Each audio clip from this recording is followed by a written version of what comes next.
வெம்பக்கோட்டை பக்கத்துல துளுக்கங்குறிச்சிங்கிற கிராமத்துல ஒரு பக்தருக்காக வாழை மரத்துல முருகர் காட்சி கொடுத்திருக்காரு அப்படின்னு சொன்னா நம்புவீங்களா? அந்த கோயிலுக்கு தான் நாங்க போயிருந்தோம்.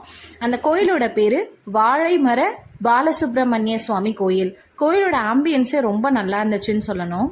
நாங்க போயிருந்தது ஒரு கிருத்திகை, அதனால சாமியை ஈவினிங் பல்லக்கில வச்சு சுத்தி வர்றதுக்காக ரெடி பண்ணிட்டு இருந்தாங்க. நீங்க அதை பாருங்க.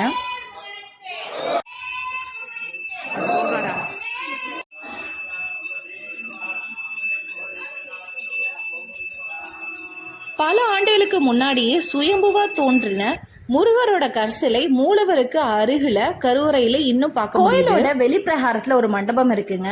அதுல இந்த கோயிலோட தல வரலாறையும் அந்த பக்தருடைய வரலாறையும் சுவர் ஓவியங்களா வரைஞ்சு எழுதியும் இருக்காங்க. வேலாயுத சாமி அப்படிங்கிறது தான் அந்த பக்தருடைய பெயர். அவர் என்ன மாதிரிலாம் வாழ்ந்து வந்தாங்க, என்ன மாதிரி ஹெல்ப் பண்ணாங்க மக்களுக்கு, இதெல்லாம் அங்கே பிக்சரைஸாக சொல்லியிருந்தாங்க.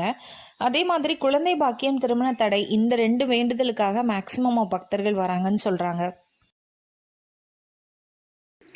நீங்களும் இந்த கோயிலுக்கு போயிருந்தீங்க அப்படின்னா கமெண்ட்ஸ்ல மறக்காம சொல்லுங்க. மீண்டும் அடுத்த வீடியோவில் சந்திப்போம்.